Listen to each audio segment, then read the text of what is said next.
అమ్మవారి సన్నిధానం అన్నారు.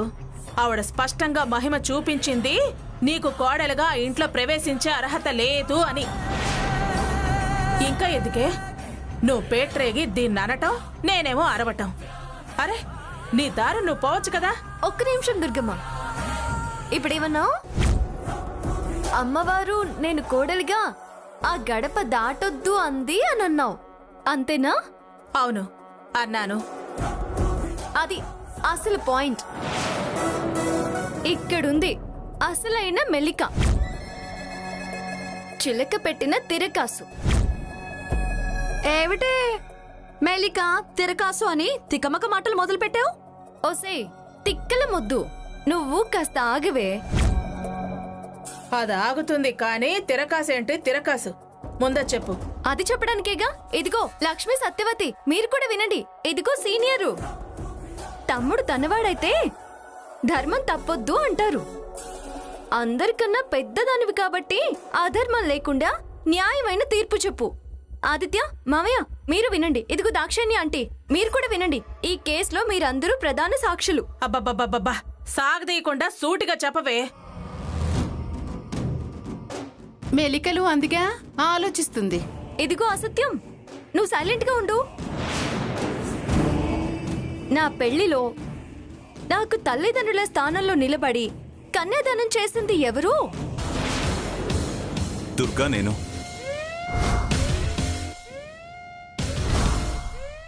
కదా. చిలకని ఏమని మొక్కి నేను ప్రసాదం తినమన్నాను? నన్ను కోడలిగా అంగీకరించు అని నీ ఆజ్ఞ సెలవివ్వు తల్లి.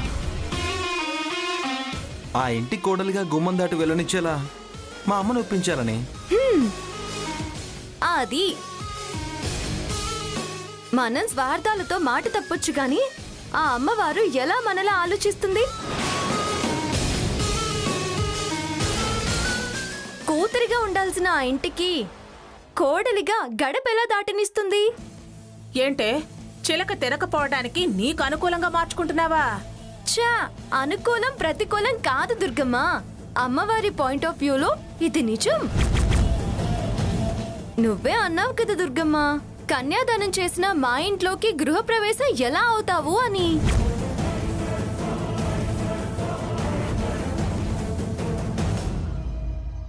అది శాస్త్ర సమ్మతం కాదు అని నువ్వే వాదించావు కదా.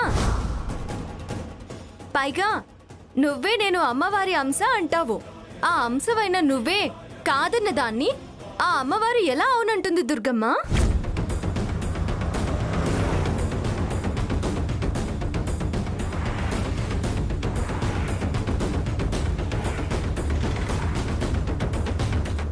ఇది చాలా తెలివిగా ఆర్గ్యుమెంట్ మొదలుపెట్టింది. మరో మలుపు తిప్పుతుంది. దుర్గ నోరు మోయిస్తుంది. అయితే ఇప్పుడు ఏమంటావే? ఆదిత్య భార్య స్థానం ఎవరిది అని అంటాను. భార్యగా ఆ ఇంట్లో కాపురం చేయాల్సింది ఎవరు అని అంటాను. అసలు అమ్మవారు మా పెళ్లిని అంగీకరిస్తుందా, మా జంటని ఆశీర్వదిస్తుందా లేదా అని తేల్చమంటాను. ఆహా, నువ్వు అడిగితే అమ్మవారు చెప్తుందా? చిలక చెప్తుంది. ఏంటి చిలక చెప్పేది? ఇప్పుడు కోడలిగా గడప దాటొద్దు అని చెప్పింది తనే కదా. ఏం మంగళగిరి, నువ్వేమంటావు చెప్పు. నన్ను లాగకే, అసలే ఆలోచన తక్కువ ఉన్న బుర్రా. నువ్వు ఏదో తెలివితేటలు చూపించుకో. ఏంటత్తమ్మా, నా భవిష్యత్తు తేలాలి కదా. ఆదిత్య భార్యని నేనే అని ఖచ్చితంగా తేల్చాలి. అందుకే నేను ఆదిత్య కలిపి ప్రసాదం వండుతాము, అమ్మవారికి పెడతాము. ఈసారి తిన్నదనుకో, ఈ లైఫ్ కి ఆ స్థానం నాదే. నువ్వు గడప దాటనిచ్చినా దాటనివ్వకపోయినా తన భార్యని నేనే, నా భర్త ఆదిత్యే. ఏమంటావు మామయ్య?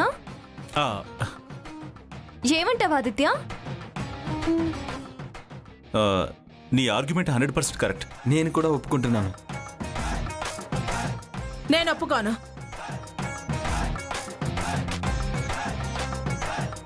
ఎందుకు ఒప్పుకోవు? ఇప్పుడు చిలక తినకపోతే గడప దాటడానికి వీల్లేదు అన్నదానివి తులసి చెప్పేదాన్ని ఎందుకు ఒప్పుకోవు? సమస్య అది కాదు కాబట్టి. దాని మీదే అన్ని ఆధారపడి ఉన్నాయి దుర్గమ్మ. చిలక ఈసారి తినలేదనుకో, నా దారి నాది, నీ దారి నీది. నీ ఇష్ట ప్రకారమే దీన్ని ఆదిత్యకిచ్చి పెళ్లి చేసి కోడలిగా ఇంట్లోకి తీసుకుపో. తింటే దాంతో పెళ్లి మర్చిపో. ఆ మళ్ళీ మళ్ళీ చూద్దాం అనుకోవడానికి ఇదేమైనా భాగ్యలక్ష్మి లాటరీనా? నా బతుకు లాటరీ కాకుండా ఉండాలంటే మేము కలిసి ప్రసాదం వండాల్సిందే, చిలకకు పెట్టాల్సిందే. తులసి చెప్పే దాంట్లో నిజం దుర్గా. గడప కాదు ముఖ్యం, స్థానం, జీవితం, భవిష్యత్తు. ఇదిగో దుర్గా, మన దగ్గర కర్పూరం ఉందిగా, అను.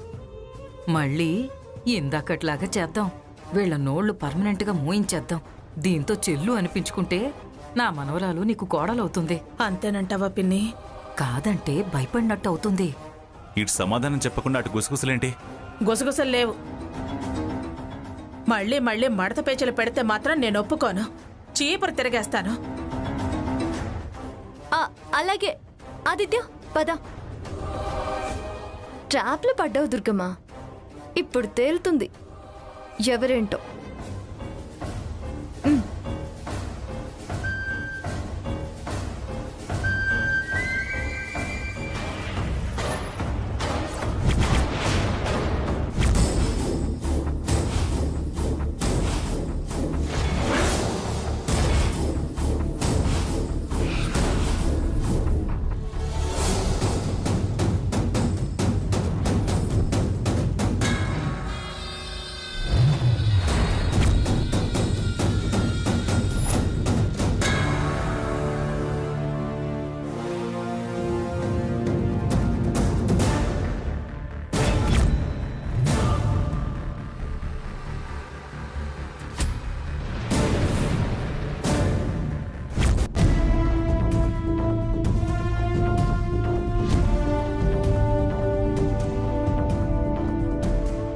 అయ్యో, పొయ్యిలు కట్టెలు ఎవరో తడిపారే.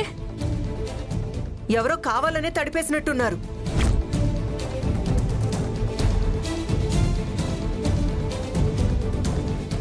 ఏంటి నా వైపు చూస్తున్నావు? నేను మీ అందరితో పాటే ఉన్నాను కదా. ఏమత్తయ్యా? అయినా నీకెందుకే తొందరపాటు తప్పరపాటు? అది ఎవరి మొహం చూస్తే ఏమవుతుంది? అది మళ్ళీ ప్రసాదం అన్నప్పుడే ఎవరి మీద ఒకరి మీద నిందలు వేస్తూ నిష్ఠురాలాడుతూ తప్పించుకోవాలని చూస్తుందని నాకు ముందే తెలుసు. ఇది మాట మార్చి అబద్ధాలు ఆడొచ్చు. అమ్మవారు దీనిలా చేయదు కదా. మనమేం దడవాల్సిన అవసరం లేదు. అంతే అంతే, వంకలు వెతుకుతున్నారు. ఏదో మెలిక పెట్టాలని వాళ్ళ ప్లాను. మీతో ప్లాన్లు వేయాల్సిన అవసరం నాకు లేదు.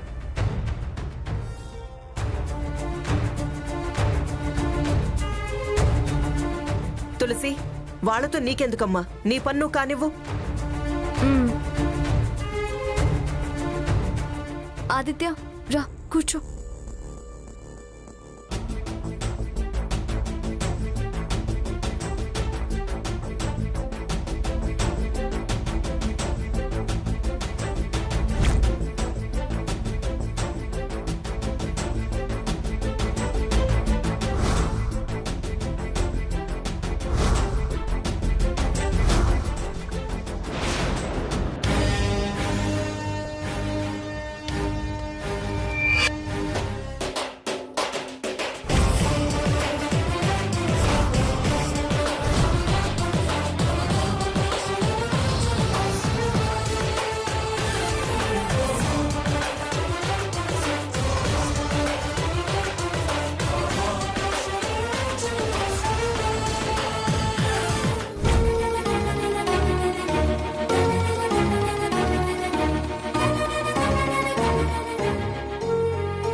పాలివ్వవా?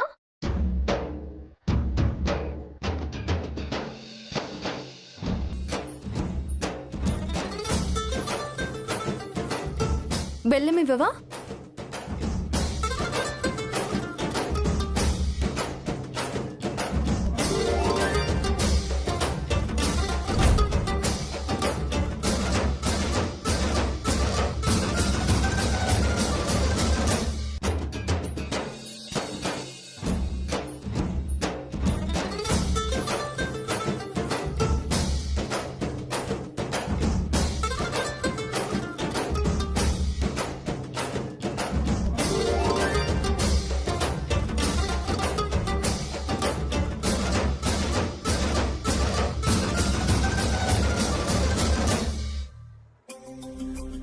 ప్రసాదం అయిపోయింది ఆదిత్య. సరే పద వెళ్దాం.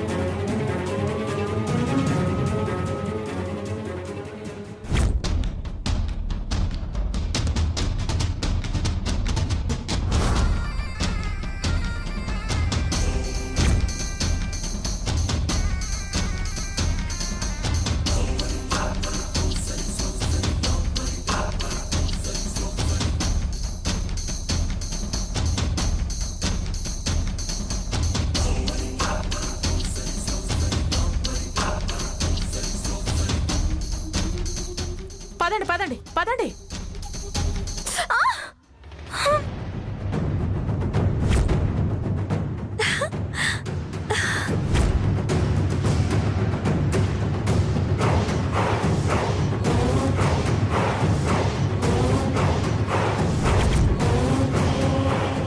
ఏమైంది తులసి?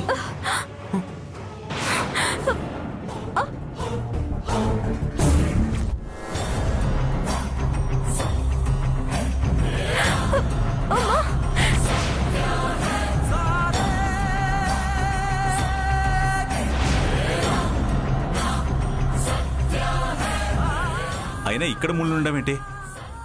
మర్రి చెట్టు కదా, కాకులు ఏమైనా పడేసి ఉంటాయి. ఇది మర్రి చెట్ట రావి చెట్ట? ఆ, ఆ, ఆ, మర్రి చెట్టు అనుకున్నాను, రావి చెట్టు. ఆదిత్య ముళ్ళు జాగ్రత్త, చేతి గుచ్చుకుంటాయి. నువ్వు కదలకుండా ఉండు తులసి, నేను మెల్లిగా తీస్తున్నానులే, కాస్త ఓర్చుకో.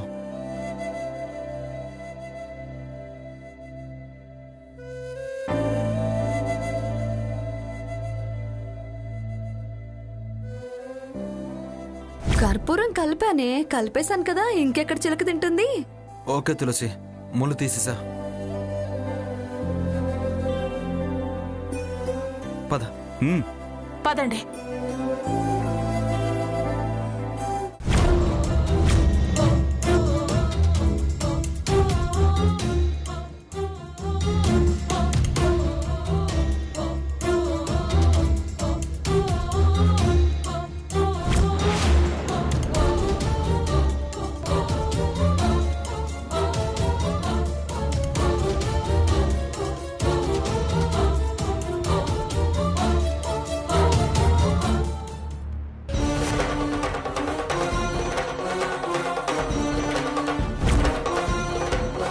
అమ్మా, మధుర మీనాక్షి, కంచి కామాక్షి, ఉజ్జయిని మహాకాళి, విజయవాడ కనకదుర్గమ్మ, ఏ రూపంలో ఉన్నా నువ్వు శక్తివి, శక్తి స్వరూపిణివి. మేము బావ మరదళ్ళం, మనుషులుగా వేరుగా ఉన్నా మనసులు ఒకటే. మా ప్రేమ సత్యమైతే, మా వివాహం ధర్మబద్ధమైతే, మేము భార్యాభర్తలుగా బతకడం నీకు సమ్మతమే అయితే, మా భాగస్వామ్యాన్ని నువ్వు అంగీకరిస్తే, మేము నిష్ఠతో భక్తితో చేసిన ఈ ప్రసాదాన్ని ఆరగించి మమ్మల్ని ఆశీర్వదించు తల్లి.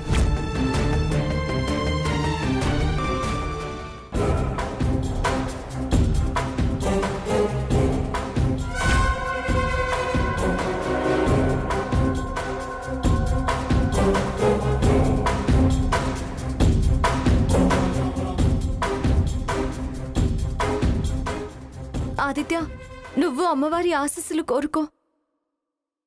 అమ్మా, తులసి నా ప్రాణం, తులసి నా జీవం, తులసి లేని నా జీవితం శూన్యమమ్మా. మేం భార్యాభర్తలుగా 10 కాలాల పాటు చల్లగా వర్ధిల్లాలి. మీ దీవెన్ల మీదే ఆధారపడుందమ్మా మా జీవితం. నీకు మా జంట ఒక్కటవ్వాలనుంటే నీ దీవెనలు అందించు, మా ప్రసాదాన్ని స్వీకరించు.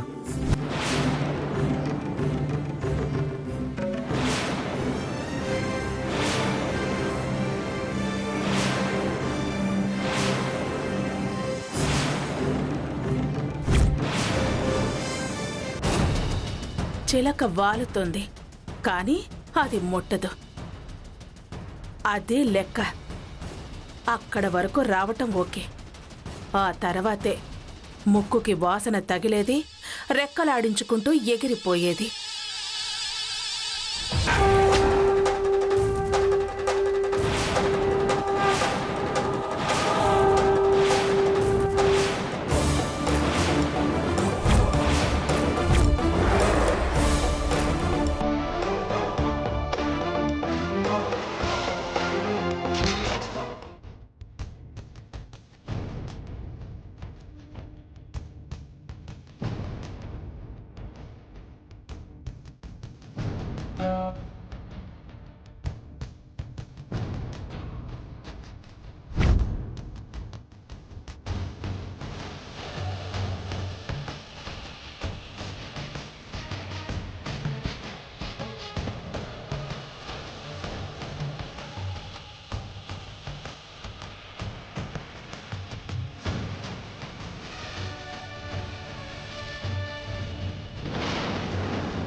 అమ్మ తల్లి, మమ్మల్ని కరుణించు. మా ప్రేమని ఆశీర్వదించు తల్లి.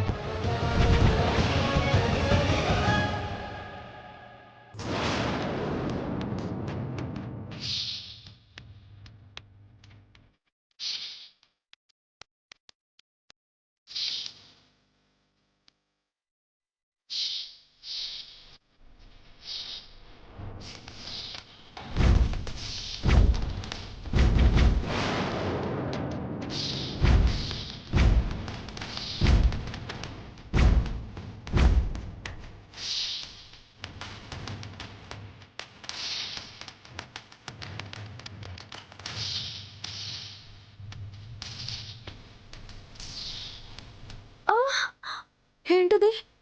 అత్తయ్య వైపు చూస్తుంది. నీ పొగరు పొడి చెయ్యా. ఏంటి ఆ కొలుకు? గెలిచాననుకుంటున్నావా? నేను దుర్గమ్మని. నీ గెలుపుని అంత తేలిగ్గా అంగీకరించను.